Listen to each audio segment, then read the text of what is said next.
సమయాన్ని అప్పగిస్తున్నాను. వారు వచ్చి దేవుని వాక్యాన్ని మనకు అందిస్తారు. గట్టిగా చప్పలు కొడుతూ వారిని ఆహ్వానిస్తారు.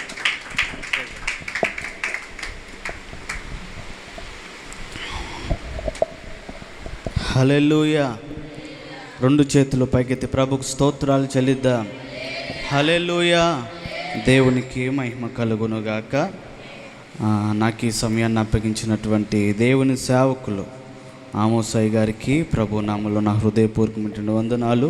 అలాగనే పెద్దలు తండ్రి సమానులు ఇస్సాకాయి గారికి కూడా ప్రభు నామములో నా హృదయపూర్వకమైన వందనాలు. అలాగే దేవుని సన్నిధికి ఆశతో ఆసక్తితో హాజరైన మీ అందరికీ కూడా ప్రభు నామములో నా హృదయపూర్వకమైనటువంటి వందనాలు. అందరికీ వందనాలు. దేవునికి మహిమ కలుగునుగాక. దేవునికి స్తోత్రం చెప్పండి ఒకసారి. హల్లెలూయా. దేవునికి మహిమ కలుగునుగాక. మంచిది. ఇంతటి గొప్ప భాగ్యమును దేవుడు అల్పుడను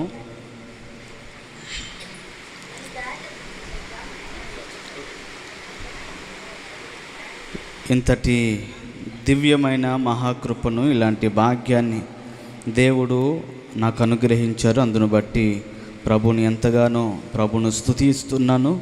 మరి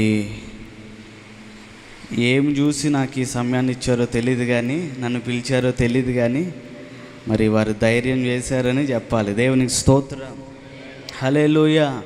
దేవునికి మహిమ కలుగునుగాక.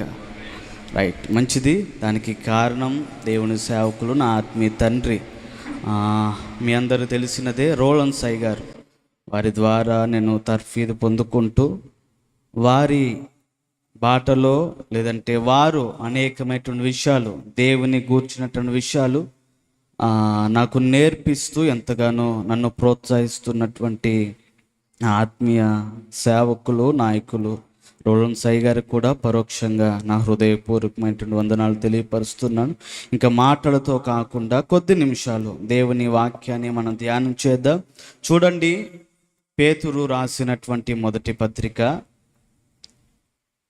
పేతురు రాసినటువంటి మొదటి పత్రిక 3వ అధ్యాయం 16వ వాక్య భాగము. చదవండి అమ్మా.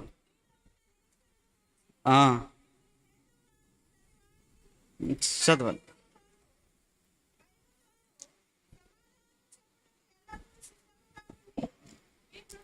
మీ హృదయముల యందు క్రీస్తును ప్రభువుగా ప్రతిష్ఠించుడి. దేవునికి స్తోత్రం చెప్పండి ఒకసారి. హల్లెలూయా. ఇక్కడ చాలా స్పష్టంగా పేతురయ్య గారు సంఘంతో చెప్తున్నటువంటి మాట, సంఘముకు రాస్తున్నటువంటి మాట ఏంటిదనంటే, మీ హృదయములను కాదు మీ హృదయముల యందు క్రీస్తును ప్రభువుగా ప్రతిష్ఠించుడి. దేవునికి స్తోత్రం కలుగునుగాక. హల్లెలూయా. ఇక్కడ చాలా స్పష్టంగా సంఘంతో దేవుడు మాట్లాడుతున్నాడు. ఏమని? మీ హృదయముల యందు క్రీస్తును ప్రభువుగా ప్రతిష్ఠించుడి. ప్రభువు అనంటే మనందరికీ తెలుసు. ప్రభువు అంటే పరిపాలకుడు, ప్రభువు అంటే రాజు, ప్రభు అంటే ఏలువాడు, ప్రభు అంటే ఆధిపత్యము అప్పగించవలసినటువంటి బాధ్యత ఎవరికి అప్పగించాలి? దేవునికి అప్పగించాలి. ఇక్కడ స్పష్టంగా రాస్తున్నటువంటి మాట ఏంటంటే, మీ హృదయములను క్రీస్తుకు లేదంటే క్రీస్తును ప్రభువుగా ప్రతిష్ఠించుడు. దేవునికి స్తోత్రం కలుగునుగాక. హల్లెలూయా.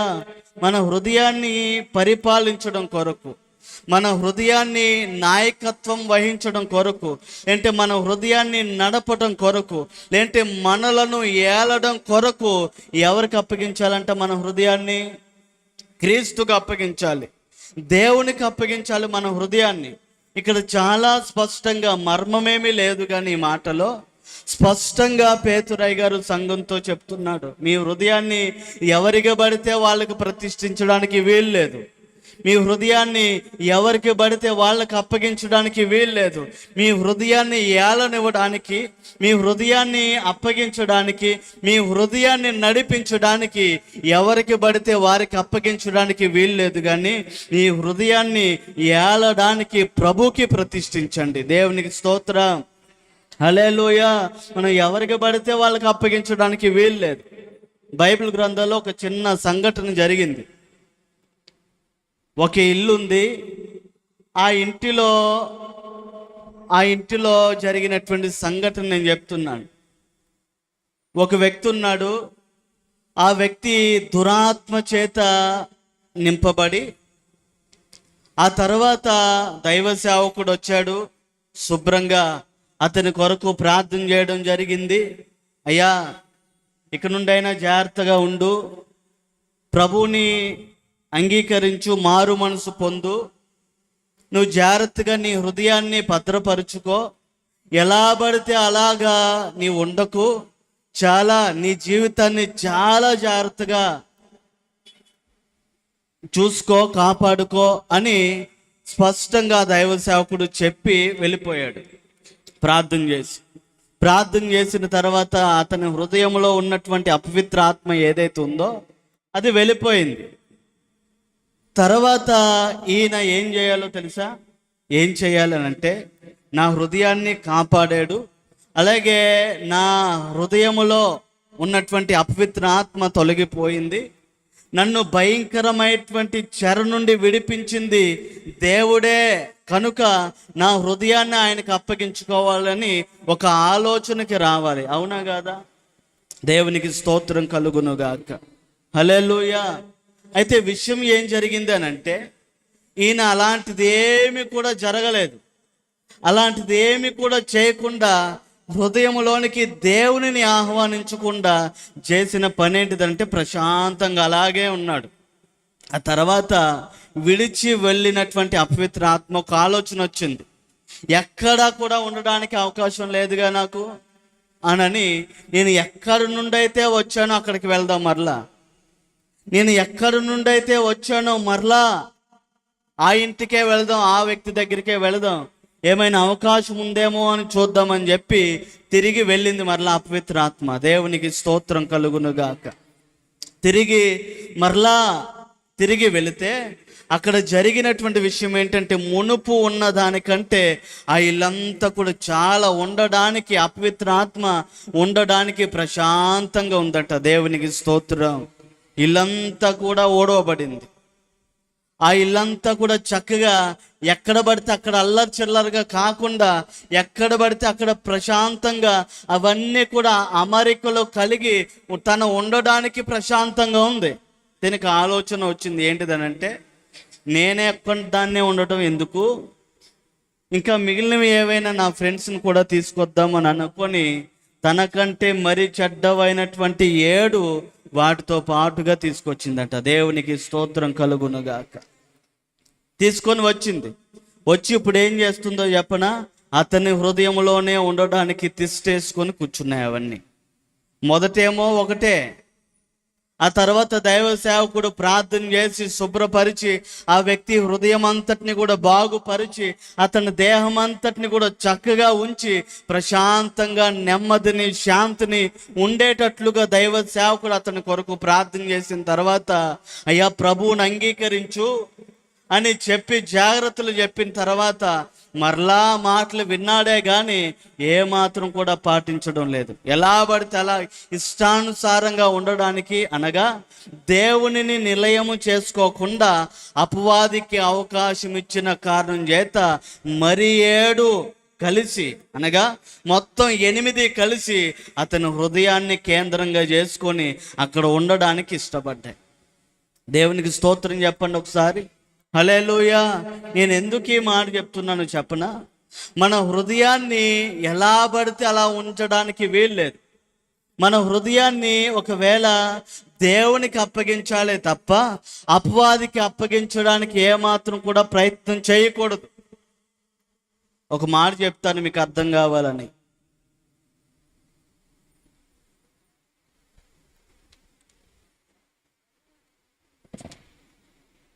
దొంగ అని తెలిసి, అయ్యా మేము ఊరు వెళ్తున్నాము, మా ఇంటి తాళం జాగ్రత్తగా నీ దగ్గరే ఉంచు, మరలా తిరిగి వస్తాము, వచ్చిన తర్వాత నీ దగ్గర తీసుకుంటాము అని దొంగ చేతికి ఇంటి తాళాలు ఎవరైనా ఇస్తారా? చెప్పాలి మీరందరూ. మిమ్మల్ని చూస్తే ఇచ్చేటట్లున్నారే. దేవునికి స్తోత్రం కలుగును గాక. ఎవరెవరు? ఎందుకని? దొంగ ఏం చేస్తాడు? ఇంట్లో ఉన్న విలువైన సామాగ్రిని, విలువైన సొత్తును, విలువైన సంపద ఏదైతే ఉందో అతనికి కావాల్సినంతా కూడా దోచుకొని వెళ్ళిపోతాడు అని చెప్పి తెలిసి దొంగ చేతికి ఇంటి తాళాలు అప్పగించాం కదా. మనకి అలాగనే మన హృదయాన్ని దేవుని చేతిలో ఉంటే, దేవునికి అప్పగించుకుంటే బాగుంటుంది అని మనకు తెలుసు. అలాగే అపవిత్రాత్మకు లేదంటే సాతానుకు అప్పగిస్తే మన హృదయం ఎలా ఉంటుందో, మనం ఎలాగ నడిపించబడతామో, ఏ మార్గం గుండా మనం వెళ్తామో అది కూడా మనకు తెలుసు. అవునా కదా? మన హృదయం ఎవరికి అప్పగిస్తే బాగుంటుందో, మనము ఎవరి పరిపాలన ఉంటే బాగుంటుందో, మనం ఎవరి నాయకత్వం కింద ఉంటే బాగుంటుందో, ఎవరి అడుగు జాడల కింద ఉంటే మనకి క్షేమము, ఆరోగ్యము, మేలో, ఆశీర్వాదకరము, అదంతా కూడా తెలియని వ్యక్తులు ఏమాత్రం కూడా కాదు. అంతా తెలుసు మనకి. కానీ కొన్ని జరిగే విషయాలు ఏంటిదనంటే, తెలిసి హృదయాన్ని అపవాది చేతుల్లో పెడుతున్నటువంటి ప్రయత్నాలు చేస్తూ ఉంటాయి. తెలిసి మన హృదయాన్ని అపవాది చేతికి అప్పగిస్తూ ఉంటాం. కొన్ని విషయాల్లో అది చెయ్యకూడదని కార్యం తెలుసు, అయినా సరే చేయడానికి మనం కొన్నిసార్లు ఇష్టపడుతూ ఉంటాం. దేవునికి స్తోత్రం కలుగునుగాక. హల్లెలూయా. నువ్వేం చేయాలో చెప్పనా? నీ హృదయాన్ని ఏలడానికి ప్రభుకి ప్రతిష్ఠించాలి. దేవునికి స్తోత్రం కలుగునుగాక. ప్రభువా, నా హృదయంలో ఎవరు పడితే వాళ్ళు ఉండడానికి వీల్లేదు, నీవే ఏలు నాయన, నిన్ను ప్రతిష్ఠించుకున్నాను అని ప్రభుకి మన హృదయాన్ని, మనలను ప్రతిష్ఠించుకోవాల్సిన ఆవశ్యకత ఎంతైనా ఉంది. ఒక ఆయన ఉన్నారు బైబిల్ గ్రంథంలో. ఆయన పని ఏంటిదనంటే, ఇశ్రాయేలు జనాంగం అంతటిని కూడా వారికి అవసరతలు ఎరిగి, వారికి ఏదైనా కుటుంబ సమస్యలున్నా, ఆయా బాధలున్నా, కష్టాలున్నా వారి కొరకు ప్రార్థన చేస్తాడు. వారి కొరకు కన్నీటిని విడుస్తాడు.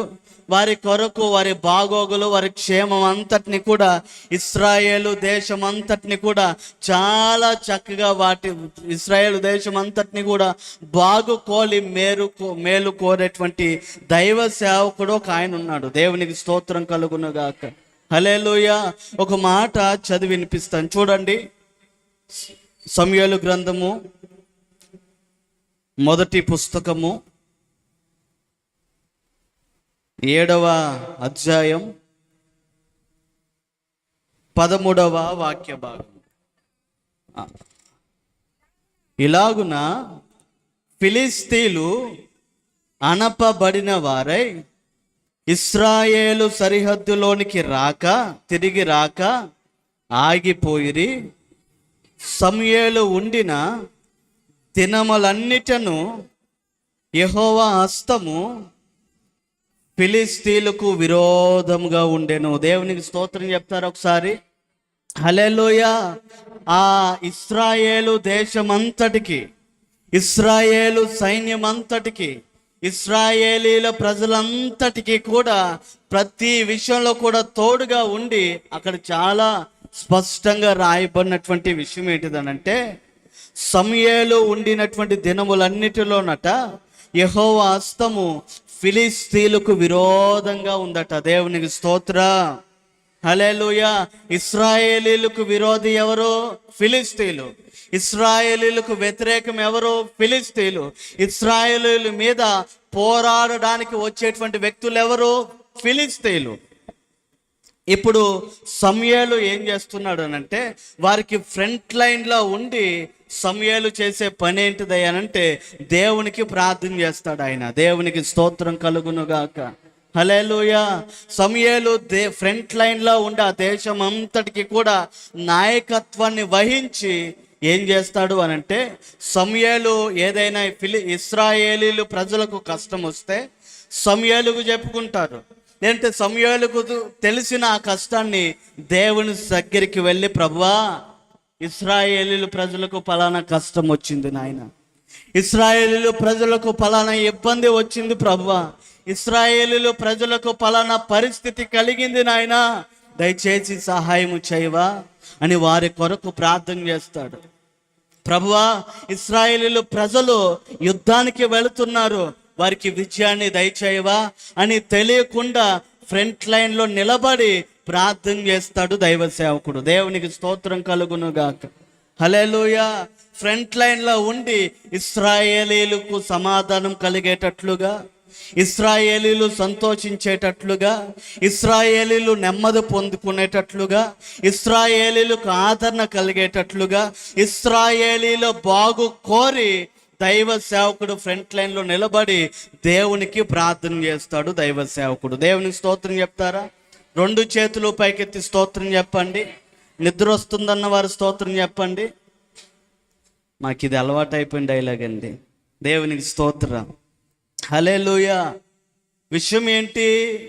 ఇశ్రాయేలీలందరికీ కూడా యుద్ధంలో అయినా, అశాంతిలోనైనా, అసమాధానంలోనైనా ఎదురుగా లేదంటే ముందు ఉండి వారందరి బాగు కోరేటట్లుగా, ఆ దేశమంతా కూడా నెమ్మదిగా సస్యశ్యామలముగా, అలాగే చక్కగా పవిత్రంగా, అలాగే సంతోషంగా ఉండేటట్లుగా దైవ సేవకుడు కారకుడు. దేవునికి స్తోత్రం.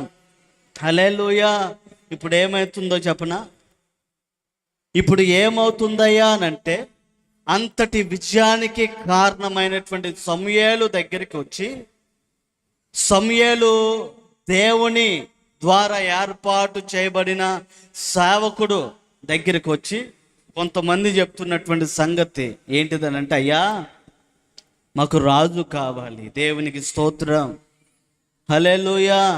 మాకు రాజు కావాలి అని అడగటం ప్రారంభించారు. సమూయేలుకు ఆ మాట విని, ఎందుకు మీరు ఇలా అంటున్నారు అన్నట్లుగా ఒక ఆలోచన వచ్చి, ఎందుకు, మీకు కలిగిన నష్టం ఏంటి, మీరు ఏదైనా ఇబ్బంది ఫీల్ అవుతూ ఉంటే మీరు నా దగ్గరకు వచ్చి చెప్పుకుంటున్నారు, నేనేమో దేవుని దగ్గరికి వెళుతున్నాను, ప్రార్థన చేస్తున్నాను, దేవుడు ప్రార్థన ఆలకించి మీ ఇబ్బంది అంతటిని కూడా తొలగిస్తున్నాడు కదా. మీ కుటుంబంలో ఏదైనా అసమాధానం ఉంటే మీరు నా దగ్గరకు వచ్చి అడిగితే నేను ప్రభు సన్నిధికి వెళ్ళి ప్రార్థన చేస్తున్నాను కదా. మీరు ఏమైనా యుద్ధానికి వెళుతూ ఉంటే, ఎంత శత్రువు మీ మీద పడుతూ ఉంటే, నేను దేవుని సన్నిధికి వెళ్ళి మీరు నాతో చెబితే నేనేమో దేవుని దగ్గరికి వెళ్ళి అడుగుతూ ప్రార్థన చేస్తున్నాను కదా, యుద్ధంలో విజయం ఇమ్మని. దేవుడు అన్నిటికీ కూడా సహాయం చేసుకుంటూనే వస్తున్నాడు కదా, మరి మీకెందుకు రాజు అన్నట్లుగా ఒక ఆలోచన తన మనసులో బయలుదేరి వెళ్ళింది. దేవునికి స్తోత్రం. హల్లెలూయా. మనుషులు ఏం కోరుకుంటారు? ఇప్పుడు ఇశ్రాయేలు జనాంగానికి దేవునికి మధ్యలో దేవుడే ఆ రీతిగా ఉండేటట్లుగా నాయకునిగా వాళ్ళ అవసరతలు వారు బాగు కోరి దేవుడే దైవ సేవకుని ఫ్రంట్ లైన్లో నిలబెట్టాడు. అది ఒక మనుషుని ద్వారా నియమింపబడలేదు సమూయేలు, లేదంటే ఎన్నికల బట్టి సమూయేలు నిలబడలేదు, కానీ దేవుడే సమూయేలు నిలబెట్టి, సమూయేలు నువ్వు వీరందరికీ కూడా నాయకత్వాన్ని వహించు, వీరు పెద్దగా ఉండు, వీరి కోరికలు లేదంటే వీరి అవసరతలు ఏమైతే ఉన్నాయో అవి నా దగ్గరికి, నా సన్నిధిలోనికి తీసుకొనిరా, నేను వారి విషయంలో నువ్వు చేసిన ప్రార్థన విని వారికి నేను సహాయం చేస్తాను, వారి అవసరతలు ఏదైతే ఉన్నాయో అవన్నీ నేను తీరుస్తాను, వారి అక్కర్లు ఏమైతే ఉన్నాయో అవన్నీ కూడా నేను తీరుస్తాను, వారు యుద్ధంలోకి వెళుతూ ఉంటే వారి యుద్ధంలో విజయం పొందేటట్లుగా నేనే వారికి సహాయం చేస్తాను, నీవు వారి విషయంలో చేస్తున్న ప్రార్థనను బట్టి. హల్లెలూయా. అందుకొరకు దేవుడే సమూయేలును ఆ రీతిగా నిలబెట్టాడు ఎదుట. ఇప్పుడు ఏమంటున్నారు చెప్పనా? నీవు పక్కకు తప్పుకో, అలాగే నిన్ను పెట్టినటువంటి దేవుడు కూడా పక్కకు తప్పుకోవాలి. మాకు రాజు కావాలి అని అడగడం ప్రారంభించారు. వాళ్ళు అడుగుతున్నారు, అయ్యా నీవేమో వృద్ధాప్యంలోనికి వెళ్ళిపోయావు, నీ కుటుంబ పరిస్థితి, నీ పిల్లల పరిస్థితి అంత బాగోలేదు, కాబట్టి నీవు రెస్ట్ తీసుకొని మా కొరకు ఒక రాజును నియమించు అని అడగడం ప్రారంభించారు వాళ్ళు. అలా అడుగుతూ అడుగుతూ అడుగుతూ ఉండగా సమూయేలుకు చాలా బాధ కలిగింది. ఎందుకని? అక్కడ రాయబడి ఉంటుంది, ఒక మాట చదివి వినిపిస్తాను. నీవు వారి మాటలు విని వారికి ఒక రాజును నియమింపమని సమూయేలుకు సెలవీయగా, సమూయేలు మీరందరూ ఇశ్రాయేలీయులకు సెలవిచ్చాను. దేవునికి స్తోత్రం కలుగునుగాక. హల్లెలూయా. 8:7 చదవండి. 8వ అధ్యాయం. అందుకు యెహోవా సమూయేలుకు సెలవిచ్చినది ఏమనగా, జనులు నీతో చెప్పిన మాటను ప్రకారము జరిగింపుము. వారు నిన్ను విసర్జింపలేదు గాని తమ్మును ఏలకుండా నన్నే విసర్జించి ఉన్నారు. దేవునికి స్తోత్రం. హల్లెలూయా. ఇప్పుడు ఏం జరుగుతుంది? వారు నిన్ను విసర్జించలేదు, వారు నిన్ను కాదనలేదు, కానీ వారు నన్నే వద్దనుకున్నారు. సమూయేలు, వారికి నేను వద్దట, వారికి నేను రాజుగా ఉండటం ఇష్టం లేదట, వారిని ఏలుట కొరకు నన్ను వద్దని ఒక మనిషిని సహాయాన్ని కోరుతున్నారు. వారు ఏదైతే అడిగారో ఆ రీతిగా చేయి వాళ్ళకి. దేవునికి స్తోత్రం కలుగునుగా. హల్లెలూయా. ఇది జరిగేదే వాస్తవం. ఇప్పుడు జరుగుతున్న పరిస్థితులు ఎలాగున్నాయని చెప్పనా? ఇలాగే ఉంటాయి. మీ కొరకు ఉన్నటువంటి సేవకుడు మీరు ప్రథమ స్థానం ఇస్తున్నారో లేదో తెలియదు, కానీ వాస్తవానికి మీ సేవకుడు ఎలాంటి వ్యక్తి అయినా సరే దేవుని ద్వారా నిర్ణయింపబడినటువంటి సేవకుడు. దేవునికి స్తోత్రం కలుగునుగాక. హల్లెలూయా. మీ సేవకునికి ఒకవేళ చెయ్యి వేసి ప్రార్థన చేయగానే స్వస్థత పొందుకునే వరం లేకపోవచ్చు, ఒకవేళ చెయ్యేస్తే పడిపోయేటట్లుగా ఒకవేళ రాకపోవచ్చు, ఒకవేళ మీ సేవకులు ఒకవేళ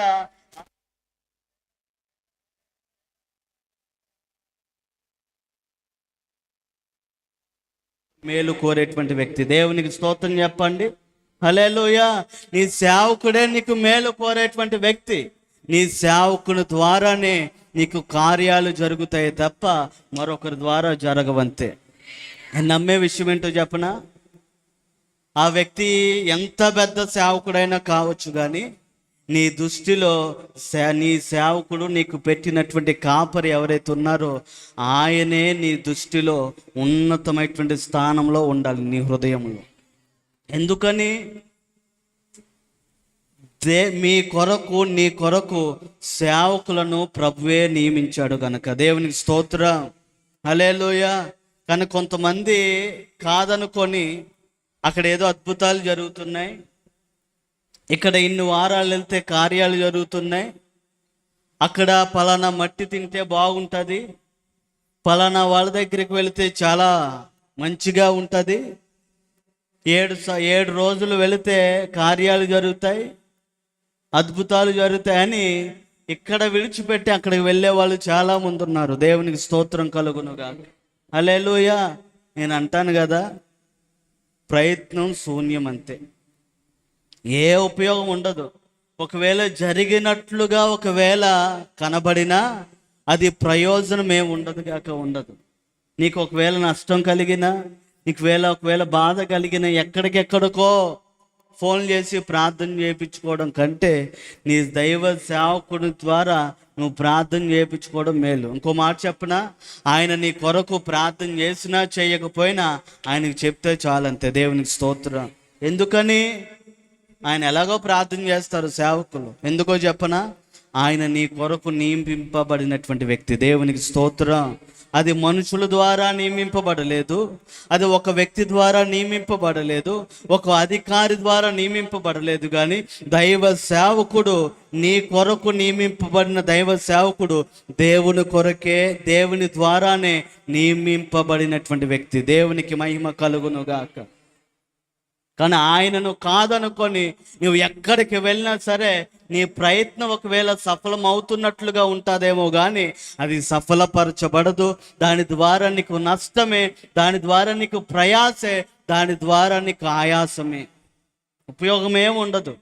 ఒకవేళ నువ్వు ఇలాంటి ప్రయత్నాలు చేస్తున్నావో ఏమో నాకు తెలియదు, కానీ ఒకవేళ నీ దైవ సేవకుడు కాదని, ఒకవేళ ఆయన ఏం చేస్తాడులే ప్రార్థనని, ఒకవేళ ఎక్కడికెక్కడికో ప్రార్థన చేయించుకుంటున్నావేమో నాకు తెలియదు. కానీ ఈ రాత్రి వేళ చెప్తున్నటువంటి మాట ఏంటో తెలుసా? నీ కొరకు నియమింపబడిన దైవ సేవకుడు నీ కోసము దేవుడు నియమించాడు. దేవునికి స్తోత్రం. 2 చేతులు పైకెత్తి ప్రభుకు స్తోత్రాలు చెల్లి. హల్లెలూయా. నేను అంటున్నటువంటి విషయం ఏంటిదంటే, ఇప్పుడు ఈ దైవ సేవకుడు కాదని, దేవుడు పెట్టినటువంటి దైవ సేవకును కాదని, అయ్యా మాకు ఇన్స్టెంట్ పద్ధతిలో జవాబులు రావాల్సిందే. ఏమని? మేము మా కొరకు రాజు నియమింపామనుకోండి, ఆయన దగ్గరికి వెళ్ళి మేము అడుగుతాం, అయ్యా పలానా శత్రువు వస్తున్నాడు, వెళ్దామా? వెంటనే రాజు దగ్గరని అడగటం, ఆయన వెళ్దామంటే వెళ్ళడం, వద్దు అంటే వద్దు. మధ్యలో ఇంకా మధ్య వ్యవహారాలు ఏమి లేవు. దేవునికి స్తోత్రం కలుగునుగాక. హల్లెలూయా. ఇన్స్టెంట్ పద్ధతిలో కార్యాలు జరిగిపోవాలి మనకి, అంతేనా? అంతేనా? మనం ఏం కోరుకుంటాం? వెంటనే ఇలా ప్రార్థన చేస్తే అలా జవాబు వచ్చేయాలి, ఇలా అయ్యగారు చెప్తే జరిగిపోవాలి, లేదంటే ఆయన సేవకుడు కాదు. ఇలా ఏదైనా అయ్యగారికి చెప్తే అది సాల్వ్ అయిపోవాలన్నట్లుగా కొన్ని ఆలోచనలు కొంతమంది హృదయాల్లో బయలుదేరుతూ ఉంటాయి. అయ్యగారికి చెప్తే ఎప్పుడో చెప్పాను ప్రార్థన చేయమని, ఇప్పటి వరకు జరగలేదేంటో. 7 రోజులు ఉపవాసం ఉన్నాను, కానీ ఇప్పటి వరకు కూడా కార్యం జరగలేదేంటో. ఈరోజు రోజు 18వ రోజు. 21 రోజుల్లో 18 రోజులు ఉపవాసం ఉన్నాను, ఇంకా కార్యం జరగలేదు. అసలు ఏంటో అన్నట్లుగా కొన్ని సందర్భాల్లో నీరసం వస్తుందేమో నీ మనసుకు, నాకు తెలియదు. కానీ కొన్ని సందర్భాల్లో అలాగున ప్రార్థన చేసిన వెంటనే జవాబు దేవుడు ఇవ్వడు ఒక్కొక్కసారి. దేవునికి స్తోత్రం కలుగునుగాక. హల్లెలూయా. మాకు రాజు కావాలని అడిగి ఆయన గనక మేము చెప్తా, మాకు ఆయన ఆన్సర్ ఇస్తాడు, అంతే. వెంటనే జవాబు కావాలి. నేను అంటున్నాను కదా, ఒకవేళ 7 రోజులు ఉంటావో, 21 రోజులు ఉంటావో, 40 రోజులు ఉంటావో, చేయి, ప్రార్థన చేయి. ఇంకా కొన్ని రోజులు ఉంది కదా నువ్వు అనుకున్న దానికి. దేవునికి స్తోత్రం కలుగునుగాక. నువ్వు 21 రోజులు ఉపవాసం ఉంటున్నావు, పలానాది జరగాలి, పలానా కార్యం కొరకు, పలానా విషయంలో కార్యాలు జరగాలని ఉంటున్నావు. ఎందుకు 18వ రోజుకే నీరసమైపోతున్నావు? నువ్వు ఇంకా ఉన్నాయి కదా. దేవునికి స్తోత్రం కలుగునుగాక. హల్లెలూయా. ఇంకా ముందు 3 దినాలు ఉన్నాయి. దేవునికి ఎంతసేపు కార్యం చేయడం కొరకు. దేవునికి స్తోత్రం కలుగునుగాక. హల్లెలూయా. ఆయన చెయ్యాలి అని అనుకుంటే 2 నిమిషాలు ఉన్నా సరే ముగింపు 21వ రోజుకి ఇంకా ముగింపబడ్డానికి 5 నిమిషాలు ఉన్నా చాలు, అంతే. దేవునికి స్తోత్రం. హల్లెలూయా. ఎందుకని ఓపిక పట్టావు నువ్వు? వెంటనే జరిగిపోవాలా? వెంటనే కార్యం జరిగిపోవాలా నీకు? ఇలా ఈ దైవ సేవకులు చెప్తే జరిగిపోవాలా? ఇలా సేవకుని చెప్తే వెంటనే జరగాల? ఒకవేళ ప్రార్థన చేస్తే వెంటనే జవాబు వచ్చేయాలా? దేవునికి స్తోత్రం కలుగునుగాక. అలాంటి పద్ధతిని ఇశ్రాయేలు జనాంగం కోరుకుంటున్నారు. వాళ్ళు నువ్వు లేగయ్యప్ప మధ్యలో, దేవుడు కూడా మాకు వద్దు, కానీ మాకు మమ్మల్ని ఏలుట కొరకు, మమ్మల్ని ఏలడం కొరకు, మమ్మల్ని రాజుగా ఎవరైనా మా కొరకు ఒకరిని రాజుగా నియమించు చాలు. దేవునికి మహిమ కలుగునుగాక. హల్లెలూయా. మమ్మల్ని ఏలుట కొరకు రాజును మాకు నియమించు అని అడగటం ప్రయత్నం చేశారు వాళ్ళు.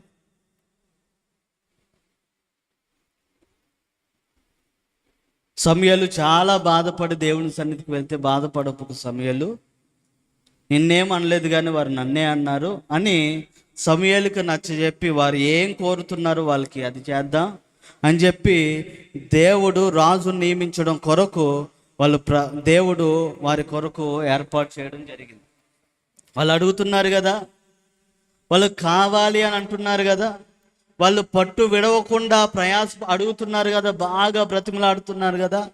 అది దేవునికి ఇష్టం లేదు అని అన్నా, అది నాకు ఇష్టం లేదు అని అన్నా, వాళ్ళు ఏమాత్రం కూడా వారి మనసును మార్చుకోకుండా వారు అడుగుతున్నారు కదా. వారు ఏదైతే అడుగుతున్నారో వారి కొరకు రాజు నియమిద్దాం. అయితే వారు ఈ రాజు కావాలనుకుంటున్నారు కదా, వాళ్ళు రాజు గుణగణాలు ఎలా ఉంటాయి కూడా ఒక మాట వారికి చెప్పు. చూడండి, ఒక మాట చెప్తాను. మొదటి సమూయేలు గ్రంథము 8వ అధ్యాయం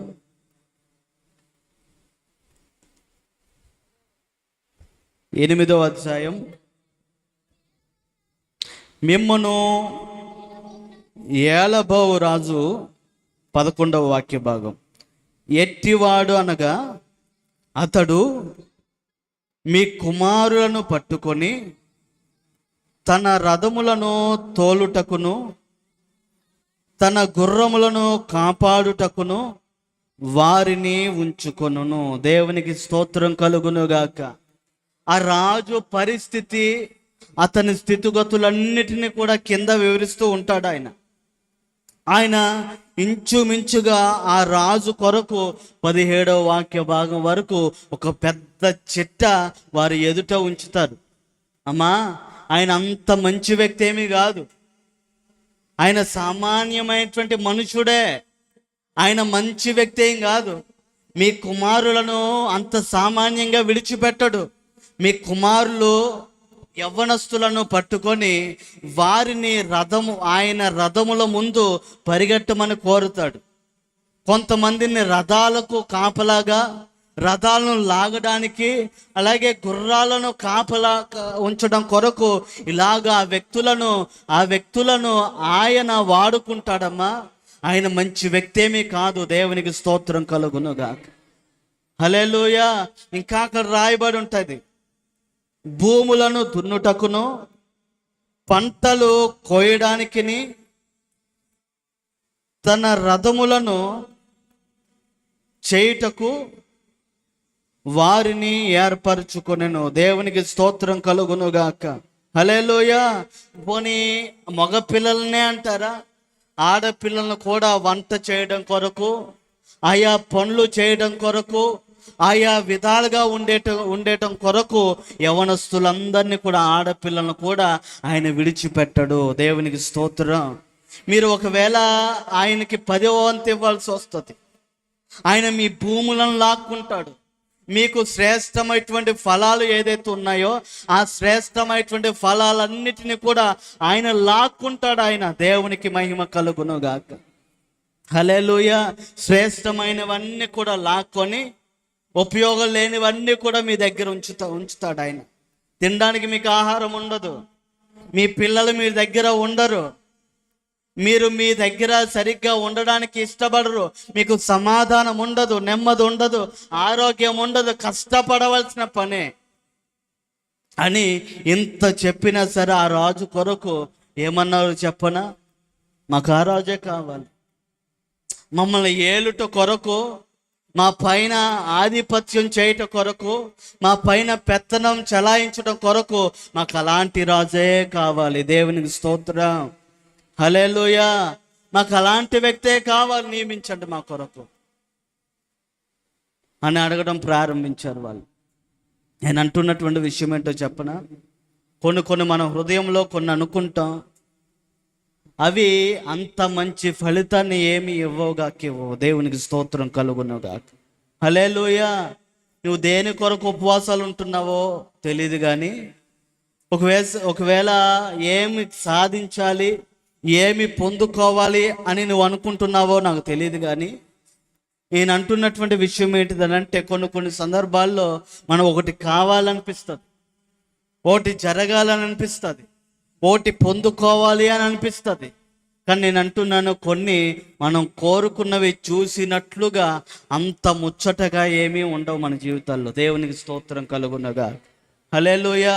మనం కొన్ని కావాలి అని అనుకున్నవి ఒకవేళ దేవుడు నిన్ను కాదనక ఒకవేళ అయిష్టంతోనే దేవుడు నీకు అప్పగిస్తాడు. కానీ అది నీకు జీవితానికి నువ్వు కోరుకునే విధంగా ఉంటుంది అనుకుంటావు, కానీ అది నీకు అలాగ ఉండదు. దేవునికి స్తోత్రం. హల్లెలూయా. నేను అంటున్నటువంటి విషయం ఏంటంటే, కొన్ని మనం అనుకున్నట్లుగా మనకి అనిపించవు. మనం ఊహించినట్లుగా అది మనం ఊహించినట్లుగా అది మనకు అలాగ అనిపించదు. దేవునికి స్తోత్రం కలుగునుగాక. హల్లెలూయా. దానిలోనికి వెళ్ళిన తర్వాత అప్పుడు అర్థమవుతుంది అసలు సంగతి. దేవునికి స్తోత్రం. నేను అంటున్నటువంటి విషయం ఏంటో చెప్పనా? ఒకవేళ దేని కొరకు ఉపవాసం ఉంటున్నావో నాకు తెలియదు, కానీ ఆ విషయంలో ఒకవేళ ఏదైనా సమాధానం రాకపోతే గనక నువ్వు ఎలా ఉండాలో చెప్పనా? దేవునికి ఇష్టం లేదేమో అని అనుకోవాలంతే. దేవునికి స్తోత్రం. ఒకవేళ అది పొందుకోవడం దాని ద్వారా ఒకవేళ నష్టం వస్తుందేమో, అందుకే దేవుడు నాకు ఇవ్వలేదు అని నువ్వు అనుకోవాలి తప్ప, లేదంటే నా ఉపవాసాలు వ్యర్థమైపోయాయి లేదు అని అంటే నేను అడిగింది దేవుడు ఇవ్వలేదు అని అనుకోవడానికి వీల్లేదు. దేవునికి స్తోత్రం. దేవుడు ఎప్పుడు కూడా నీ బాగు కోరేటువంటి దేవుడు. తల్లిదండ్రులుగా మన పిల్లల విషయంలో మనం మేలే కోరుతామా, కీడు కోరుతామా? ఖచ్చితంగా. వాడు ఒకవేళ ఆడు చూసిందల్లా కావాలంటాడు. నాకు ఆ వస్తువు కావాలి, నాకు ఈ వస్తువు కావాలి, నాకు ఫలానా వస్తువు కావాలి అని అంటాడు. కానీ వాళ్ళకి అది ఇవ్వడం అంత మంచిది కాదు. ఆరోగ్యానికి ప్రమాదం, వారి జీవితానికి ప్రమాదం, అతని యొక్క ఆరోగ్యాన్ని, అతని యొక్క బ్రతుకు కూడా అంత క్షేమకరమైనది ఏది కాదు అని గ్రహించి మనం ఆ వ్యక్తికి ఇవ్వం. ఎందుకనంటే మన పిల్లల క్షేమాన్ని కోరే వ్యక్తులం గనక. దేవునికి స్తోత్రం. మా అన్నయ్య వాళ్ళ అబ్బాయి 4-5 సంవత్సరాలు ఉంటాయి. అప్పటి వరకు చిన్న కార్లు ఉంటాయి కదా, ఆ చిన్న కార్లతో ఆడుకునేవాడు. మరి ఎందుకని ఆలోచన వచ్చిందో తెలియదు, కానీ ఓ పెద్ద కారు చూశాడు. షిఫ్టో లేదంటే మరొకటో చూశాడు. అది కావాలంటాడు ఆయన. దేవునికి స్తోత్రం కలుగునగాక. హల్లెలూయా. అది ఎలాగైనా సరే కొని పట్టుకురండి, నాకు కావాలి, అది నేను నడుపుతా అని అంటాడు. ఏ వయసులో? 5 సంవత్సరాల వయసులో. అది ఎవరు తోలాలి? అది ఎంత కొనాలి? లక్షల ఖరీదు. దానికి తోలడానికి కొన్ని నియమాలు, కొన్ని పద్ధతులు ఉన్నాయి. అది ఎవరు తోలాలో, ఏ ఏజ్ దాటి తోలాలో కొన్ని పద్ధతులు ఉన్నాయి. ఇప్పుడు అడుగుతున్నాడు అని చెప్పి కొన్ని చేతిలో పెడతామా? లేదు. దాని ద్వారా అతనికి నష్టము, దాని ద్వారా అతని ప్రమాదానికి ముప్పు అని తెలిసి మన పిల్లలకి ఏది పడితే అది ఇవ్వం. అడిగిందల్లా కూడా చేతిలో పెట్టాం. అలాగే దేవుడు కూడా అంతే. దేవునికి స్తోత్రం. హల్లెలూయా. ఒకవేళ నువ్వు కావాలని అన్నా సరే, ఒకవేళ నీ చేతిలోకి ఇచ్చిన అది ఎలాగిస్తాడో చెప్పనా? అది ఆయనకి ఇబ్బంది కలిగి నీకు ఇస్తాడంతే. దేవునికి స్తోత్రం. నేను అంటున్నాను, ఇవ్వకపోతే గనక అది నా మంచి కొరకే అనుకోవడమే. అది ఇవ్వలేదు, అది జరగలేదు అని అంటే అది నా మేలు కోసమే అని విశ్వసించగలగాలి. దేవునికి స్తోత్రం కలుగునుగాక. హల్లెలూయా.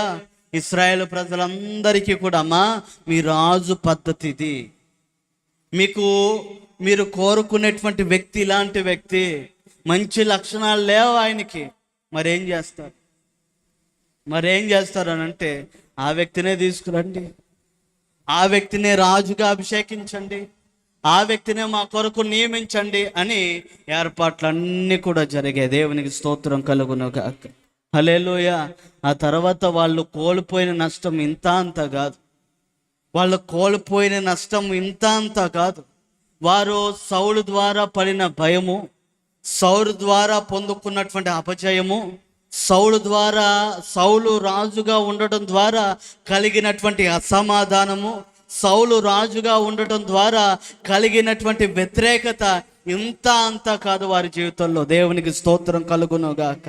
దేశమంతా కూడా అసమాధానంతో నిండిపోతున్న పరిస్థితులు కూడా లేకపోలేదు. ఒక సందర్భంలో అయితే సౌలు రాజుగా ఉండి ఇశ్రాయేలీలకు జవాబు చెప్పవలసింది పోయి ఎక్కడో దాక్కుంటాడు ఆయన. ఈ సమూయేలు ఉండాలి. ఎలాగైనా సరే సమూయేలు ఏం చెప్తాడో చూద్దాం, సమూయేలు ఏమైనా పలకరిస్తాడేమో చూద్దామని చెప్పి కర్ణ పిచాచి దగ్గరికి వెళ్ళి మరి విచారణ జరిపింపకుండా ఉండలేకపోయాడు ఆయన. అంత పిరికి, అంత భయంకరమైనటువంటి రాజు ఆయన. ప్రజలకు సరి అయినటువంటి న్యాయము కూడా చేయలేనటువంటి రాజు ఆయన. ఎంత ఇబ్బంది పడ్డారో సౌలు రాజుగా ఉండటం ద్వారా. బహుశా వాళ్ళలో కొందరు ఇలా అనుకుని ఉండొచ్చు, సమూయేలు ఉన్నప్పుడే బాగున్నాయి మన జీవితాలు, సమూయేలు రాజుగా ఉన్నప్పుడే, లేదంటే దేవుడు రాజుగా ఉండి రాజుగా దేవుడుండి సమూయేలును మనకందరికీ కూడా మంచి మర్యాదలు చెప్పేటువంటి కొరకు ఒక ప్రవక్తగా, ఒక దైవ సేవకునిగా ఉండిన దినాలే బాగున్నాయి అని అనుకున్నారు చాలామంది. కానీ ఏమైపోయిందో చెప్పనా? అసమాధానంతో హృదయం అంతా కూడా నిండిపోయింది. నేనేమంటున్నాను చెప్పన, ఈ రాత్రి వేళ నీ హృదయాన్ని ప్రభుకి ప్రతిష్ఠించాలి నువ్వు. దేవునికి స్తోత్రం కలుగునగా. అడుగుతున్నాను ఒక మాట, నీ హృదయము ఇప్పుడు ఎలా ఉంది? నీ జీవితం ఇప్పుడు ఎలా ఉంది? నీ పరిస్థితి, నీ ఆధ్యాత్మిక జీవితము, ఆధ్యాత్మిక నడక ఏ రీతిగా సాగుతుందో ఒకసారి ఆలోచన చేయి. దేవుని అడుగుజాడల్లోనే నీ జీవితం సాగుతుందా? దేవుని నడిపింపులోనే నీ జీవితం సాగుతుందా? దేవుని వాక్యానుసారంగానే నీ జీవితము కొనసాగుతుందా? నీ జీవితాన్ని పరిపాలించడం కొరకు ఏ దేవునికి అధికారం ఇచ్చావా? అపవాదికి అధికారం ఇచ్చావా? నీ జీవితము మంచి ఆధ్యాత్మికంగా ఎదగడం కొరకు నీ జీవితాన్ని దేవుని చేతికి అప్పగించావా, లేదంటే అపవాదికి అప్పగించావా? నీ జీవితంలో లేదంటే నీ హృదయంలో చోటు దేవుని క్రియలు జరగడానికి దేవునికి అప్పగించావా? అపవాది క్రియలు, అపవాది ఆలోచనలు, అపవాది తలంపుల చేత నీవు నింపబడటం కొరకు అపవాదికి అప్పగించావా నీ హృదయాన్ని? ఒకసారి ఆలోచన చేయి. నువ్వు ఎలా ఉండటం కొరకు నీవు ఉండాలని ఆశిస్తున్నావు, ఎలాగ నీ జీవితం ప్రయాణం అవుతుందో ఒకసారి ఆలోచన చేయి. అయ్యా, మేము రోజు ప్రార్థనకు వస్తున్నాం, మేము రోజు కూడా దేవుని సన్నిధిలో కనబడుతున్నాం అని అనుకుంటే సరిపోదు. మేము ప్రార్థనలు కూడా బాగానే చేస్తున్నాం అంటే సరిపోదు. దైవ సేవకుల ద్వారా వాక్యం వినబడుతున్నప్పుడు ఆ వాక్యానుసారంగా అడుగులు వేస్తున్నావా?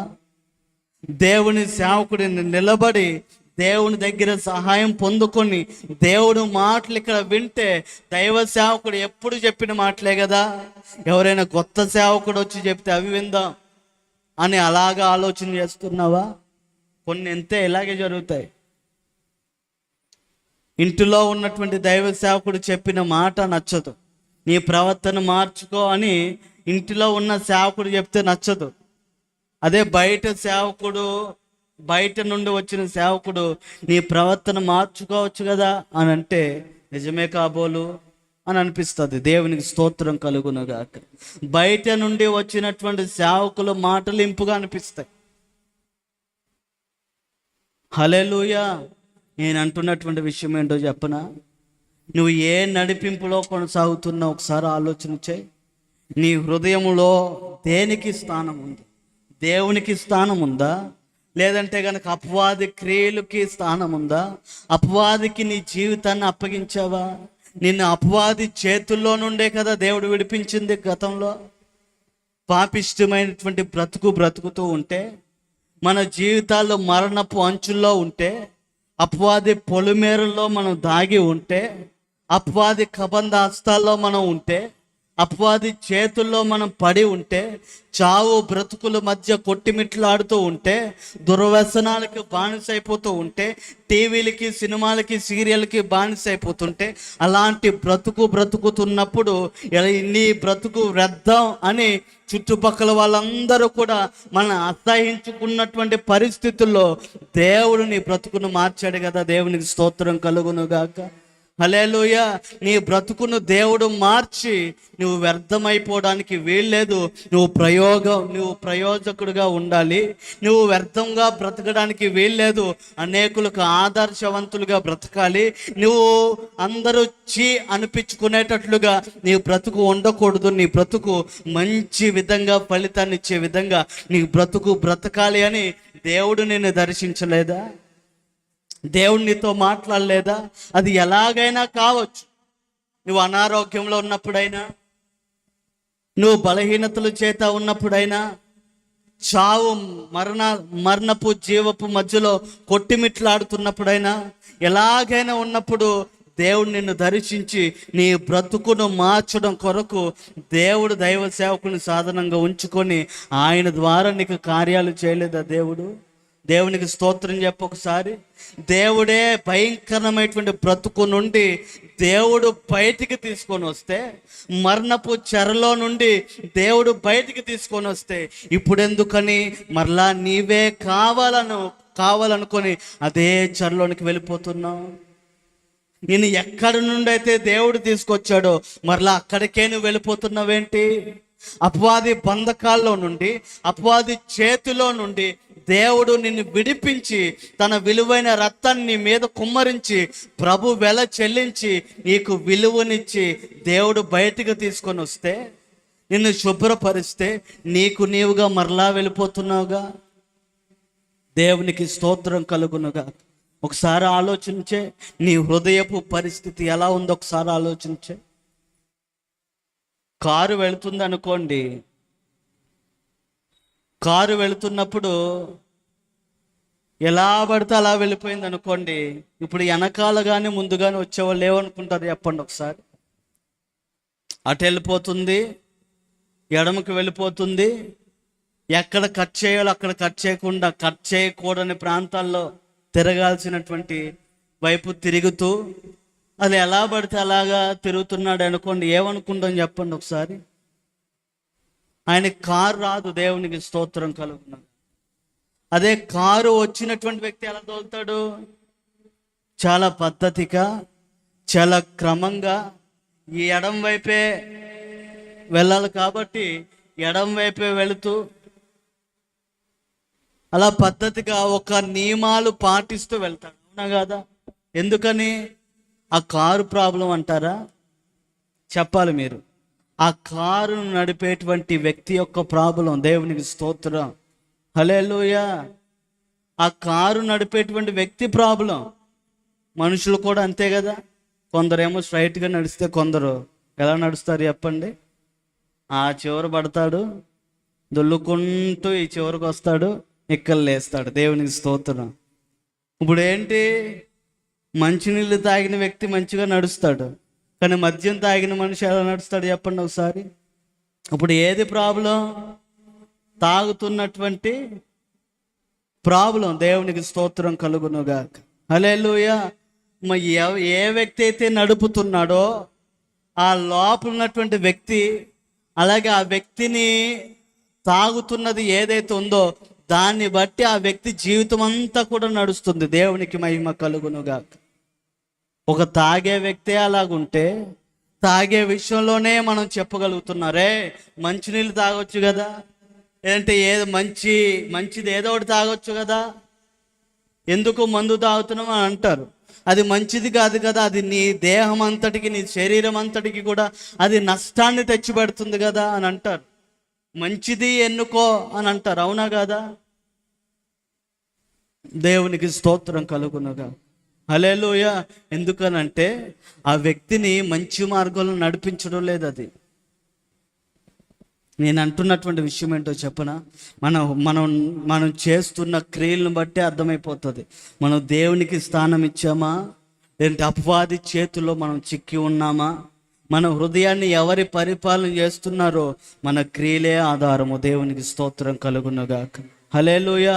ఒక్కసారి నువ్వు ఆలోచన చేసుకో. ఈ క్షణాన దేవుని వాక్యాన్ని వింటున్నావు, దేవుని మాటలలో విశ్వసిస్తున్నావు, దేవుని కూడా నమ్ముతున్నావు, కాదంటలేదు. బాప్తిస్మం కూడా తీసుకున్నావు, కాదు అంటలేదు. ప్రభు బల్ల ఆరాధనలో చాలా చక్కగా పాల్గొంటున్నావు, నేను కాదంటం లేదు. దేవునికి స్తోత్రం కలుగునుగాక. కానీ లోపల ఒకటి బయట ఒకటి ఒక రంగం నడుస్తుందిగా.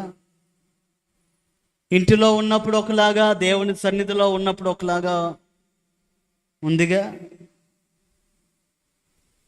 నేను అంటున్న సంగతి ఏంటో చెప్పనా? నీ హృదయాన్ని దేవునికి దేనికి అప్పగించావో, దేవునికా? నీ హృదయ పరిపాలన, లేదంటే నీ హృదయాన్ని పరిపాలించడం కొరకు నువ్వు ఏ ఆధిపత్యం కింద ఉన్నా ఒకసారి లెక్కగట్టుకో. నీ క్రియలను బట్టే నీకు అర్థమవుతుంది. సినిమాలు చూస్తారు, సీరియల్ చూస్తారు, ఓ పక్క దేవుని వాక్యాలు కూడా చూస్తారు. రెండిట్లకి న్యాయం చేస్తారు మన వాళ్ళు. తెలిసే సంగతి, రెండిట్లకి న్యాయం. ఆదివారం ఆరాధనకు వస్తే, లేదంటే ఇలా ఉపవాస ప్రార్థనలో ప్రత్యేకమైనటువంటి ప్రార్థనలో పెడితే ఆ ప్రార్థనలోనికి వెళతాం. ఆ తర్వాత వాక్యం వింటూ భోజనం చేసి పడుకుంటాం.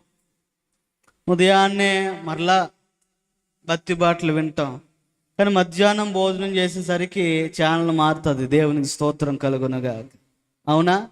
ఇదే కదా రంగం నడుస్తుంది మన జీవితంలో. ఒక్కొక్కసారి దేవుని సన్నిధిలో ఉన్నప్పుడేమో మాటలు ప్రైజ్ లార్డ్, హల్లెలూయా అని అంటాం. కానీ బయటికి వెళ్ళినప్పుడు వ్యవహారం మారిపోతుంది కదా కొన్ని సందర్భాల్లో.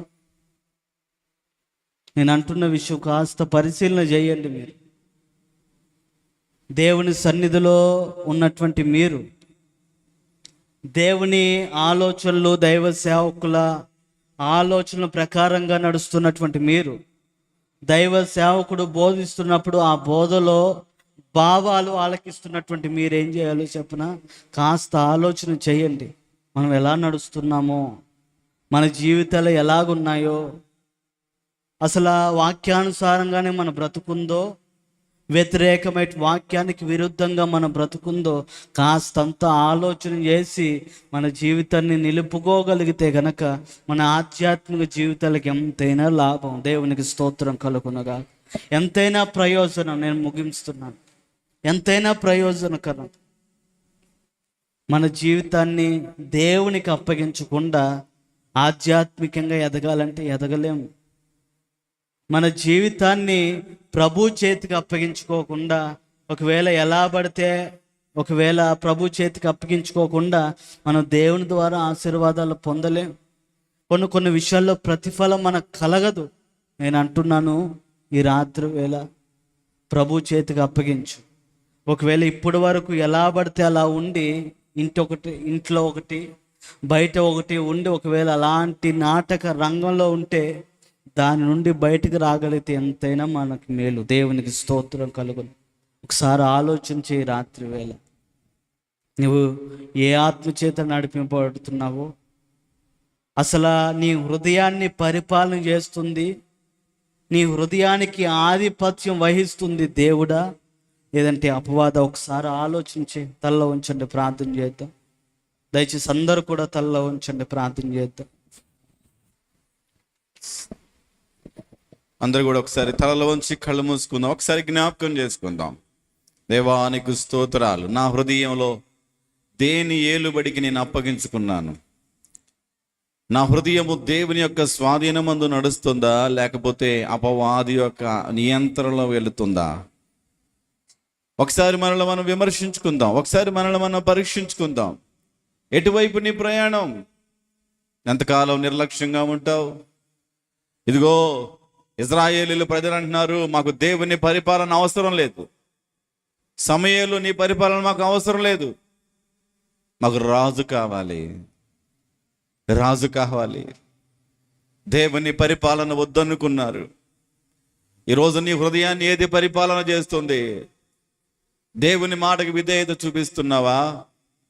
దేవుని సేవకుని మాటకు లోబడుతున్నావా? వాక్యము నీ హృదయాన్ని ఏలుతుందా? ఒకవేళ నామకార్థంగా ఉంటున్నావా? దేవుని భయం లేకుండా, సేవకుని భయము లేకుండా, ఆచారంగా, అలవాటుగా, ఒకవేళ బ్రదర్, సహోదరి, నీ హృదయాన్ని నువ్వు పరిశీలించుకో. బైబిల్ చెబుతుంది, ఒక రోజున అందరి ముసుగులు తీయబడతాయంట. ఎటువంటి ముసుగు వేసుకొని భక్తి చేస్తున్నావు? ఆచార సంబంధమైన భక్తి. దేవుడిని హృదయంలో చేర్చుకోకుండా, దేవుణ్ణి నీ హృదయంలోనికి ఆహ్వానించకుండా ఇంకా అపవాది చేతుల్లో ఉంటే, ఈ రోజైనా నీ హృదయాన్ని ఏలుబడి చేయడానికి దేవునికి అప్పగించు. నా హృదయం మీద ప్రభువా, నీవు అధికారమే, నీ అధికారమే. ఇంకా నేను లోకములో ఉండనయ్యా, లోకాశలలో ఉండనయ్యా, శరీర కార్యాలు నా ద్వారా జరగవయ్యా. ఇంకా నేను విడిచిపెట్టవలసినవి చాలా ఉంది. అందాన్ని ప్రేమిస్తున్నా, శరీర అలంకారాన్ని ప్రేమిస్తున్నా, లోక సంబంధమైన సీరియల్స్ను ప్రేమిస్తున్నా, ఇక లోక సంబంధమైన వాటిల్లో ఇంకా నేను బయటికి రాలేకపోయాను. నా హృదయంలో అపవాది ఏలుబడిలో నేనున్నాను. ఇంత వాక్యం విన్నా కానీ నీకు అర్థం కావటం లేదా? ఒప్పుకో, దేవుడి ఆత్మ నిన్ను గద్దిస్తున్నా చలనం లేని వారుగా ఉండొద్దు. నువ్వు ఒప్పుకుంటే కనికరించబడతావు. తగిన ప్రార్థన లేదయ్యా, నీ ఆత్మచేత నేను నడిపించబడలేకపోతున్నాను, నా హృదయానికి నీ అధికారాన్ని ఒప్పుకోలేకపోతున్నాను. రాజు ఎంత నష్టం చేస్తాడో, ఎంత బానిసలుగా చూస్తాడో, ఎంత బిడ్డలకు కీడు చేస్తాడని తెలిసినా ఇశ్రాయేలీయులకు అర్థం కాలేదంట. మాకు రాజే కావాలి, మాకు రాజే కావాలి. మనకి అర్థమవుతుందా నీ హృదయాన్ని ఎవరు ఏలుబడి చేస్తున్నారు? కళ్ళు మూసుకోండి, అందరూ కళ్ళు మూసుకోండి, ప్రార్థనలో కళ్ళు మూసుకోండి. మీ మనస్సులు ఒక్కసారి లోతుగా నీ హృదయాన్ని పరిశీలించుకో. ఎవరి ఆధీనంలో నువ్వు నడుస్తున్నావు? ప్రార్థన చేయాలి, మోకరించాలి, కళ్ళు మూసుకోవాలి, కొద్దిసేపు ప్రార్థనలో ఉండాలి. 21 దిన ఉపవాసాలు కాదు కదా, దేవుని ఆధీనంలోనికి నీ మనస్సు వెళ్ళకపోతే 40 రోజులు చేసినది వ్యర్థమే. ఏదో ఆచారంగా, అలవాటుగా కాదు. నీ హృదయాన్ని దేవుని అధికారానికి అప్పగించాలి. దేవుడికి ఇష్టమైనట్లుగా నీ మనస్సు చేయాలి. ఇంకా దేవుడు విడిచిపెట్టమంటున్నాడు, తీసివేయమంటున్నాడు. ఎన్నిసార్లు గద్దించినా లోబడటం లేదా? ఒక రోజున శ్రమ రాబోతుంది. పెదవుల పైన ప్రార్థనలు చేస్తున్నారు చాలా మంది. అంతరంగంలో నుంచి కన్నీరు రావటల్లా, దున్నబడిన హృదయం కనిపించటల్లా. అలవాటు అయిపోతుంది వాక్యాలు వినటం, జీవితాన్ని మార్పు కనిపించటం లేదు. ఏదో ఆచారం, అలవాటు. ఇంకా ముసుగులో వేయబడితే ఉంటే శత్రువు నీ హృదయాన్ని ఏలుతున్నాడు. వాడు పాడుకుంటాడు. ఇక సౌలుకి అప్పగిస్తే సౌలు ఏం చేశాడు? పారిపోయాడు, ప్రజలను విడిచిపెట్టేశాడు. శత్రువు వచ్చినప్పుడు వారి పిల్లలను రథాల తోలటానికి, శ్రమకు, నిందకు నీ హృదయంలో అసమాధానం దేనికి? నీ హృదయంలో నెమ్మది లేనితనం దేనికి? నా బిడ్డలు మారతల్లా, నా కుటుంబం మారతల్లా, నా పరిస్థితులు మారతల్లా అనుకుంటున్న అసమాధానంతో నిండిపోయింది హృదయం. కారణం ఏంటో తెలుసా? నీ హృదయానికి అధికారి యేసయ్య కాదేమో, నీ మనస్సుకు అధికారి యేసయ్య కాదేమో. యేసయ్య స్వాధీనంలోకి వచ్చే నీ హృదయాన్ని ఏలేవాడు యేసయ్య ఉంటే నెమ్మదిని హృదయంలో ఉంటుంది అంతే. దేవుడు ఏలినంత కాలము సమూయేలు ఏలుబడి చేసినంత కాలం రాజ్యం నెమ్మదిగా ఉంది. వాడెంతలో శత్రువైనా ఓడిపోయాడు, ఎందుకంటే యుద్ధము దేవుడు చేస్తున్నాడు. ఈరోజు నీ శ్రమకు నువ్వే కారణం. సహోదరి, నువ్వు అనుకుంటున్నావు దేవుడు మా ప్రార్థన ఆలకించటం లేదు అనుకుంటున్నావు, కానీ నీ శ్రమకు నీవే.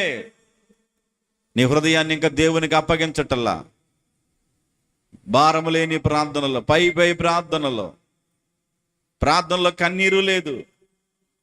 ఇంకా నీ హృదయాన్ని దేవునికి అప్పగించట్లా. దేవుడు అంటున్నాడు, నలిగిన హృదయాన్ని, విరిగి నలిగిన మనస్సు నిన్ను దాటి వెళ్ళను. నీ పరిస్థితులు అలా ఉన్నా నీ హృదయం విరవబడటం లేదే. నీ భర్త పరిస్థితి అలా ఉన్నా, నీ బిడ్డల పరిస్థితి అలా ఉన్నా, నీ ఆధ్యాత్మిక స్థితి ఎంతో లోతుగా ఘోరమైన పరిస్థితిలో, అసలు దేవుని స్వరము లేదు, దేవుని దర్శనము లేదు.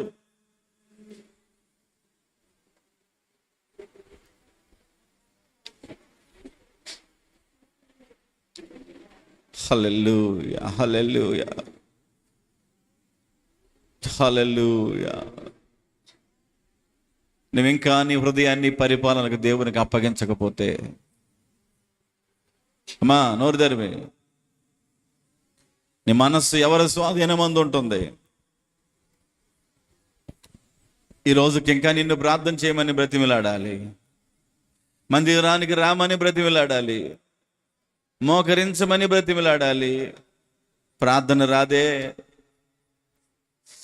హల్లెలూయా, హల్లెలూయా. దేవుడు కోరుకున్నంతగా నీ హృదయానికి అప్పగించటం లేదే. కొట్టబడుతున్నావు, శ్రమలు అనుభవిస్తున్నావు, విరవబడుతున్నావు, శ్రమల్లో నలిగిపోతున్నాను అంటున్నావు. అయినా నీ హృదయాన్ని దేవునికి అప్పగించటల్లా, గుండె లోతుల్లో ప్రార్థనలు కనిపించటల్లా, ఆయన పాదాలు పట్టుకొని బ్రతిమలాడే ప్రార్థనలు కనిపించటల్లా. ప్రార్థనలో నిద్రపోవటం, ప్రార్థనలో భారంగా ఉండటం, ప్రార్థనలో కునుకు.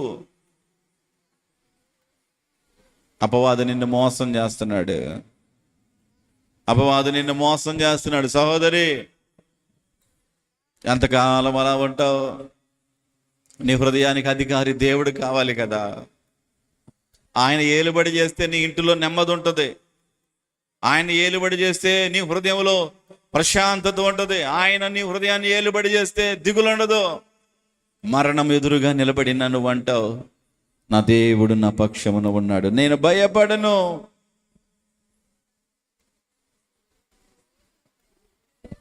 నా దేవుడు నా పక్షాన ఉన్నాడు. హృదయంలో నెమ్మది లేదు నీకు. బిడ్డల విషయమై ఆందోళన, భర్త విషయమై ఆందోళన, కుటుంబ విషయమై ఆందోళన. నా భవిష్యత్తు ఏంటా, మా తండ్రి గారి పరిస్థితి ఏంటా, మా అన్నదమ్ముల పరిస్థితి ఏంటా, ఆందోళన. నీ జీవితాన్ని ఏలుబడి చేస్తున్నాయి. 21 దినాలు దేవుడు నీతో మాట్లాడుతున్నాడు. ఎక్కడైనా సరి చేయబడాలి. యేసయ్య నీ హృదయంలోనికి వస్తే నీకు నెమ్మది దొరుకుతుందంట, నెమ్మది దొరుకుతుంది. యేసయ్య నీ హృదయంలోనికి వస్తే ప్రశాంతత దొరుకుతుంది. యేసయ్య నీ హృదయంలోనికి వస్తే అప్పుడు నీ ఇంట్లో నెమ్మది దొరుకుతుంది. ఏది కావాలి నీకు? ఇంకా చీకట్లు వెళ్ళిపోలా, ఇంకా ఆశలు వెళ్ళిపోలా, ఇంకా కోరికలు వెళ్ళిపోలా. ప్రార్థనే భారమైపోతుంది ఇంకా విశ్వాసులకు. నీ హృదయంలో దేవుడు ఏలుబడి చేస్తే, దేవుడు అధికారానికి ఒప్పుకుంటే నీ ఇంట్లో నెమ్మది దొరుకుతుంది కదా.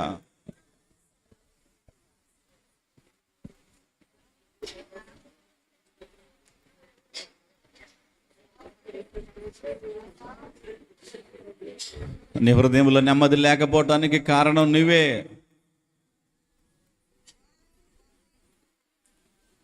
హృదయాలు తెరవబడాలి. నీ హృదయంలోనికి దేవుడిని చేర్చుకోవాలి. అప్పుడు ధైర్యంగా ఉంటావు.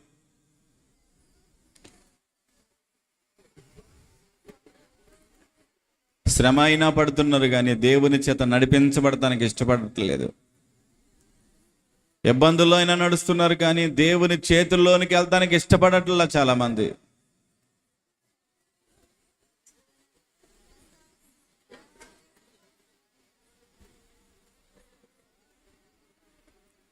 చెప్పబడిన వాక్యాన్ని అందరి హృదయాల్లో ఫలించినట్లుగా దేవునికి స్తోత్రాలు చెల్లిద్దాం. స్తోత్రం, స్తోత్రం. పరిశుద్ధుడైన తండ్రి, నీ ఘనమైన శ్రేష్టమైన పాదాలు బట్టి వందనాలు. మా హృదయాలు నీ అధికారానికి, నీ ఏలుబడికి ఒప్పుకోవాలయ్యా. అపవాది ఏలుబడికి మేము ఒప్పుకోం.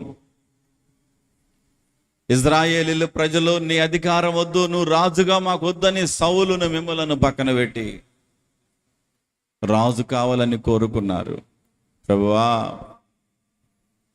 ఇదిగో రాజు మీ పిల్లల చేత ఎట్టి పని చేపిస్తాడు, రథాలు తోలిస్తాడు. ఇదిగో మీ కుమార్తెల చేత ఇదిగో వంట పనులు చేయిస్తాడు, ద్రాక్షలు పిండిస్తాడు, చాకిరి చేయిస్తాడు. ఇదిగో మీ పిల్లలను బానిసలుగా చేస్తారు అన్నా కానీ ఇజ్రాయేలు ప్రజలు నాకు రాజే కావాలని కోరుకున్నారయ్యా. వారి జీవితాల్లో అసమాధానం, వారి జీవితంలో నెమ్మది లేకపోవటం కారణం వాళ్ళు చేతులారా చేసుకున్నారు. ఈరోజు మా జీవితాల్లో నెమ్మది లేకపోవటం మీ అధికారానికి ఒప్పుకోకుండా అపవాది అధికారంలో మేము ఉండటమే మా జీవితాలు ఇలా తగలబడిపోయినాయి. ఎన్నిసార్లు దైవ సేవకులు చెప్పినా, ఎన్నిసార్లు వాక్యాలు వింటున్నా హృదయంలో పశ్చాత్తాపం కలగట్లేదయ్యా. ఏదో ఆచారంగా వస్తున్నాం మందిరానికి, కన్నీటి ప్రార్థన లేదు. మా హృదయంలో అధికారానికి నీకు ఒప్పుకోవటం లేదు. పై భక్తి, పెదవుల పైన భక్తి. మేము అనుకుంటున్నాం మిమ్మల్ని మోసం చేస్తున్నాం అనుకుంటున్నాం, కానీ మమ్మల్ని మేమే మోసం చేసుకుంటున్నాం. మా భక్తిలో, మా హృదయానికి అధికారి సాతానే ఉంటున్నాడయ్యా. శరీరాశలు విడిచిపెట్టట్లా, ధనాపేక్షలు విడిచిపెట్టట్లా, సీరియళ్ళు టీవీలు విడిచిపెట్టట్లా, ఆచారం అమ్మకారద. అందుకే మా జీవితాలు ఇలాగ అయిపోతున్నాయి. ఇంకా మేము విడిచిపెట్టవలసిన వాటిని ఎన్నో విడిచిపెట్టి నీ భయం మా హృదయంలో పుట్టించండి అయ్యా. నీ అధికారానికి మేము ఒప్పుకోవాలి, నీ అధికారానికి మా మనస్సులు ఒప్పుకోవాలి. నువ్వు ఏలినంత కాలం ఇజ్రాయేలీలు నెమ్మదిగా ఉన్నారు కదా. నీ దైవ సేవకుడు ఏలినంత కాలం ఇజ్రాయేలీల ప్రజలు నెమ్మదిగా ఉన్నారు కదా. మా సేవకుని మేము లోబడకుండా, మా సేవకుని మాట మేము వినకుండా, ప్రభువా ప్రభువా ప్రభువా ఎక్కడో మేలు జరుగుతాయని, ఆ పాస్టర్ గారు వస్తే, ఆ సేవకులు వస్తే అద్భుతాలు జరుగుతాయని వాటి వైపు చూస్తున్నాం, కానీ మమ్మల్ని ఏలేవాడు నీవని నీ వైపు చూడటం లేదయ్యా. ఈ బలహీనతలు మాలో ఎత్తిపట్టినందుకై వందనాలు, స్తోత్రాలు. ఈ వాక్యాన్ని మా హృదయంలో ఫలింప చేయండి అయ్యా. మీ సేవకుని ఇంకా బలంగా వాడుకోండి. తన పరిచర్యను కూడా మీరు దీవించండి. రాబోతున్న దినాలు అద్భుతాలు వారి ద్వారా జరిగించండి. వాక్యం విన్న బిడ్డలందరిపైన నీ కాపుదల. అలానే దైవ సేవకుడు సుగుణరావయ్య గారు హాస్పిటల్లో ఉన్నారు. ఒకసారి నీ హస్తాన్ని పంపించండి అయ్యా. అయ్యా, ప్రాణాపాయ స్థితిలో వెంటిలేటర్ మీద ఉన్నాడని వింటున్నాం. ఒకసారి నీ హస్తమును చాపండి. నీకు అసాధ్యమైనది ఏదీ లేదు. సమాధి చేయబడి 4 రోజులు సమాధిలో ఉన్న 4వ రోజును తిరిగి లేపిన శక్తిమంతుడవు కదా. సేవకు నిమిత్తం నీ పాదాలు పట్టుకుంటున్నాం. ఒక అద్భుతం చేయండి అయ్యా. మరలా తన బలమును తనకివ్వండి, శక్తినివ్వండి. నీ సేవకుడిని బలపరచండి. తన తల్లిగారిని ఓదార్చండి. కుటుంబాన్ని, సంఘాన్ని బలపరచండి. ఎక్కడ కూడా ప్రభువా దేవుడు మాకు అన్యాయము చేశాడనే వార్త కాకుండా, దేవుడు మాకు మేలు చేశాడు, ఆయన మంచివాడు. ఆనాడు హాగరు యొక్క కుమారుడు తన మరణమును చూడలేక దూరంగా వెళుతున్నప్పుడు హాగరు యొక్క కుమారుని ఇస్మాయిలును చూసిన దేవుడవు కదా. అరణ్యములోనే నీటి బుగ్గను పుట్టించిన దేవుడవు కదా. నీకు అసాధ్యమైనది ఏదైనా కలదా? ఒకసారి నీ సేవకుని మీరు దర్శించండి. నీకు అసాధ్యమైనది ఏది లేదు. ఆ కిడ్నీల మీద నీ ప్రభావం, గుండె మీద నీ ప్రభావం, అవయవాలన్నిటి మీద నీ రక్తం అయ్యా ప్రోక్షిస్తున్నామయ్యా. తలపైన నడనెత్తి మొదలుకొని అరికాల వరకు నీ రక్తాన్ని ప్రోక్షించండి. నా ప్రజలు ఎన్నడూ సిగ్గునందరన్నావు. నా ప్రజలు ఎన్నడూ కూడా తలదించుకునే వారుగా ఉండరు అనే వాగ్దానాన్ని బిడ్డల పట్ల నెరవేర్చండి. ఇంకా అనేక ప్రాంతాల్లో తన పరిచర్య చేయాలి, అనేక ప్రాంతాల్లో నీ సేవ చేయాలయ్యా. బహుబలంగా మీరు వాడుకోమని ప్రార్థన చేస్తూ సేవకుని బలపరచండి. అలానే వచ్చిన బిడ్డలందరూ దీవించండి.